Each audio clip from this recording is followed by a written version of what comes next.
Bonjour à tous, bienvenue dans ce topo en direct. Le Christ est ressuscité. Le voilà, le Christ ressuscité. Waouh. J'ai changé de jingle. C'est une chanson que j'ai écrite pour la comédie musicale. Thérèse Avila. Elle bouge, hein. Vous avez compris? C'est toutes les paroles dans le français courant qui nous parlent de la Bible. Vous retrouvez ce jingle et cette chanson sur l'album Thérèse Avila. Ça s'appelle... comment je l'appelais celle-là? Attendez, je vais vous dire tout de suite son titre. Nœud de pape. Ah bah voilà, c'était Nœud de pape. Voilà, le Christ est vraiment ressuscité. Alléluia, alléluia. Et donc aujourd'hui, les saints que je vous présente, le saint que je vous présente, et puis l'évangile que je vous commente, évidemment, ça ne peut être sous forme de statut, puisque vous savez, hein, c'est le propre de cette web TV. Ça ne peut être que sous la forme d'un Christ ressuscité comme celui-là. Alléluia. Donc on fête Pâques aujourd'hui. Nous sommes la grande semaine de Pâques. Lundi de Pâques, mardi de Pâques, mercredi de Pâques, jeudi de Pâques. Je dis ça parce que je disais qu'on était lundi saint ou mardi saint cette semaine. Alors que non, c'est lundi de Pâques, de la résurrection. Voilà, Jésus ressuscité. Et alors, aujourd'hui, je suis assez joyeux, puisque figurez-vous qu'il nous manque plus que 89 personnes plus que 89 abonnés sur YouTube pour que nous puissions émettre en direct et plus faire ce système comme on fait là. En ce moment, je suis en direct sur Facebook avec la connexion que vous connaissez, hein, puisque je suis à Tichy et on n'a pas la fibre ici, encore du moins. Et c'est galère, hein, et puis j'enregistre cette émission sur YouTube et je la retransmets après, mais donc c'est un petit peu compliqué. Vivement qu'on ait les 1000, c'est-à-dire plus que 89 personnes, pour qu'on puisse émettre directement par la 4G sur mon smartphone, et puis on relira sur Facebook. Vous m'avez suivi? Non. Toutes ces histoires, ça vous paraît un peu bizarre, j'insiste beaucoup, parce que c'est vrai que ça serait chouette, non seulement pour ce temps de confinement, mais c'est surtout pour cet été. Les camps vont certainement pouvoir avoir lieu.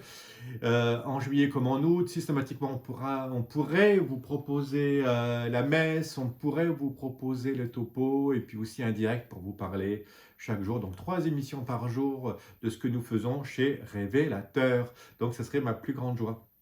En ce moment, je suis en train d'écrire une émission que je vais faire pour expliquer et aider les curés et les prêtres, mais aussi les missionnaires laïcs, à monter leur propre petite web TV. Et pourquoi il faut que chacun d'entre nous, chaque paroisse, chaque mouvement, chaque association ait sa web TV.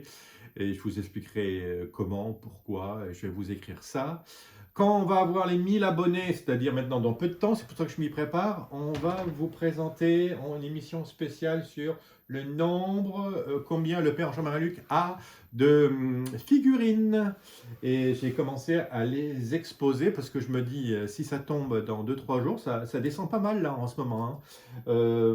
Du moins, ça descend, le numéro 89, vous voyez, on était encore à 120 il n'y a pas si longtemps.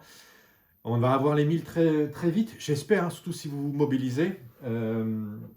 J'ai envoyé un emailing ce matin d'ailleurs, donc si vous le recevez, n'hésitez pas à le renvoyer à vos amis pour qu'ils sachent qu'on a besoin encore de 89 inscriptions, et surtout les inscriptions pour les camps sont ouvertes. Donc de nouveau, vous avez marre d'avoir vos ados dans les pattes là, ils vont peut-être reprendre l'école le 11 mai, ce que je leur souhaite.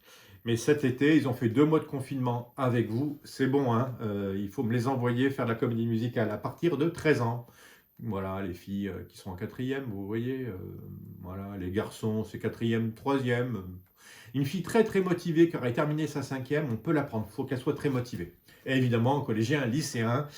Nos équipes artistiques, éducatives, 12 animateurs, 3 à 4 directeurs adjoints par camp, tout ça c'est complet à peu près, ouais, même bien. Et les équipes artistiques aussi, il n'y a que la phase d'écriture du scénario qui avance pas, mais évidemment le confinement, ça a été un peu compliqué par rapport à la création artistique. Je vous ferai peut-être une vidéo pour vous parler comment on écrit un scénario. J'ai envie d'en faire une. pour vous parler de ça. Comment nous, on écrit un scénario. On pourrait peut-être vous faire une petite vidéo aussi sur les chansons. Et je vais vous en faire une aussi, ça c'est sûr, sur les costumes. Avant qu'on nous rangions tous nos costumes, je voudrais vous faire une petite vidéo pour vous présenter les costumes de Révélateur, pourquoi on écrit nos costumes, pourquoi on a un tel stock de costumes, bref. Et puis c'est très visuel, donc j'ai envie de vous faire ça. Bref, il y a du boulot, il y a du pain sur la planche. Ouais, je vais vous présenter tout ça. Là, ici, vous le voyez peut-être pas très bien parce que je me semble bien sur Facebook, c'est pas très clair. YouTube est un peu mieux. Tout ça, c'est les saints dont je vous ai déjà parlé. Donc, la petite Marie-Madeleine, c'était la dernière dont je vous ai parlé. Je vous ai parlé de Sainte Véronique. Voilà. Mais ça, je vous ai déjà parlé de tout ça. Mais vous voyez, ça, c'est les hommes. Ça, c'est les femmes. Regardez, voilà, je ne peux pas m'empêcher. Ah, qu'est-ce que je l'aime, lui. Saint Jean-Paul II, c'est le patron de Révélateur Studio. Vous avez vu? Dans tous les saints qui sont ici, c'est le seul que j'ai rencontré. Les autres, je ne suis pas assez vieux pour avoir rencontré d'autres saints, mais lui, je l'ai rencontré. Mère Teresa, j'aurais peut-être pu, mais je n'ai pas eu cette chance. Jean-Paul II, oui, j'ai eu cette chance. Vous aussi, peut-être. Ça, c'est les hommes, ça, c'est les femmes. En bas, c'est toutes les saints de... Je ne sais pas si vous me voyez. Non, vous ne devez pas voir. Mais ce sont des saints qui sont de Saint-Luc, Saint-Jean, tous ceux de l'Évangile. Donc, justement, à ce sujet-là, merci d'avoir commencé à participer. Hier, j'ai envoyé un appel à l'aide en disant... La Sainte Seine, aidez-moi à retrouver d'où vient cette Sainte Seine, les personnages de cette scène que j'ai. C'était pas celle traditionnelle que l'on connaît. J'aimerais bien retrouver la, la photo, comment ça s'appelle, la peinture, pardon, qui a donné les petites sculptures que je vais vous montrer maintenant, les petites statuettes que je vais vous montrer maintenant, de nouveau. Et puis j'hésite par rapport à quelques saints qui sont dessus. Allez, je vous les refais voir parce qu'en même temps, je vous commente l'évangile. C'est de manière très actuelle, très contemporaine, très pratique, très tout ce que vous voulez. Tadam! La Sainte Seine du Seigneur, vous la voyez? Alors, ils y sont tous, les 11 et Jésus, ça fait 12. J'ai enlevé Judas. C'est formidable de l'avoir non pas à plat, comme une peinture classique, mais la voir entièrement. Alors, j'espère que vous captez bien en ce moment. Bon, vous avez bien vu, parce que moi, je vais vous parler de ça, je vais vous commenter l'Évangile. Mais à partir de la scène de Jésus. Ouais, j'ai quelques doutes sur les personnages qui sont par là. Où est André? Où est Thomas? Où est Matthieu? Thomas, c'est très important. C'est peut-être lui, je pense. Je ne sais pas si vous l'avez. J'espère que vous voyez quand je vous montre tout ça. Bon, parce que je vous les commente à partir de maintenant. Parce que l'évangile d'aujourd'hui, c'est ça. C'est Jésus ressuscité. Donc, il n'est pas au milieu d'eux, Jésus. Abracadabra, il s'en va. Je le mets là au pied de mon micro. Parce que Jésus ressuscité, il n'est pas encore monté aux cieux. Ah, mais pas loin, quoi. Pas loin. Mais il va apparaître là aujourd'hui. Alors, c'est dans l'évangile de Saint Luc. Alors, j'ai un évangile devant moi. Est-ce que ça va fonctionner? Oui.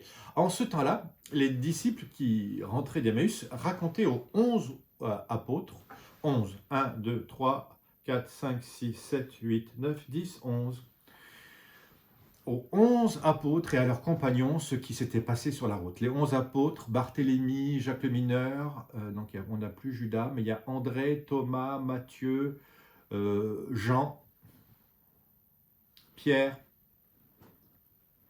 Jacques, Philippe, Thaddée, Simon. D'accord? Simon, Thaddée. Jean, c'est lui, c'est mon préféré. Je suis frère de Saint Jean. Et puis Pierre qui est pas loin, il a la barbe. Et comment le Seigneur s'était fait reconnaître à eux à la fraction du pain. Quand je vous dis qu'ils se souviennent du jeudi saint et que Jésus qui fractionne le pain et qui donne la coupe, c'est bien lui. Donc c'est comme ça que les deux disciples d'Emmaüs reconnaissent que c'est Jésus. comme ils en parlaient encore, lui-même fut présent au milieu d'eux. C'est incroyable, quand on parle de Jésus, Jésus vient. Jésus est là. Et il leur dit, la paix soit avec vous. Alors là, je vous le fais apparaître, parce que toutes les portes sont closes, je vous signale. Et Jésus apparaît avec son corps. Jésus ressuscité rentre, traverse le plafond, les murs, que sais-je, la dimension terrestre, physique, et vient au milieu de... La paix soit avec vous. La paix soit avec vous, vous qui regardez cette vidéo ce soir. Saisi de frayeur et de crainte, il croyait voir un esprit. Il y a de quoi vraiment avoir peur. Hein. J'imagine que lui, là, il a dû avoir, c'est Barthélemy, qu'est-ce qu'il a dû avoir peur, et tous. Saisi de frayeur et de crainte, il criait et voir un esprit. Jésus leur dit, alors ça c'est tout l'amour de Jésus, hein, tout l'humour de Jésus. Pourquoi êtes-vous bouleversés et pourquoi ces pensées qui surgissent dans votre cœur? Chacun d'entre eux a une pensée particulière de peur, de crainte, que sais-je. Comment ça se fait? Est-ce que c'est un fantôme? Il est vraiment mort, hein, Jésus. Jean l'a vu hein, mourir, crucifié et mis au tombeau. Donc ça, c'est évident, c'est certain. Et Jésus qui apparaît, et cette apparition, est-ce que c'est un hologramme? Est-ce que... C'est pas possible. Jamais quelqu'un est ressuscité comme ça. Lazare n'est pas, enfin, vous voyez, n'est pas mort, sort du tombeau, il est mort, mais cette mort, il l'a connue dans la durée, et au bout de 4 jours, 3 jours, il sent déjà... Lazare était ressorti, mais il n'était pas parti de cette terre, tandis que Jésus, l'âme et le corps de Jésus, voilà, ce sont séparés, il y a une vraie mort hein, du Christ. Il est descendu, vous savez, aux enfers, hein, pas en enfer, mais aux enfers, hein, chercher tous ceux qui l'attendaient, qui étaient une sorte de purgatoire, où ils attendaient le Christ et sa résurrection. Mais voilà que Jésus leur apparaît à eux avec son corps. Pourquoi êtes-vous bouleversés? Et pourquoi ces pensées qui surgissent dans votre cœur? Voyez mes mains et mes pieds, c'est bien moi, touchez-moi, regardez. C'est pour ça que je me suis dit qu'il fallait que je vous fasse voir en direct. Je suis le seul prêtre qui prêche aujourd'hui avec des statuettes, enfin, à ma connaissance. Hein. Si vous en connaissez d'autres, hein, vous mettez des petits messages. Tadam! Regardez. Hein.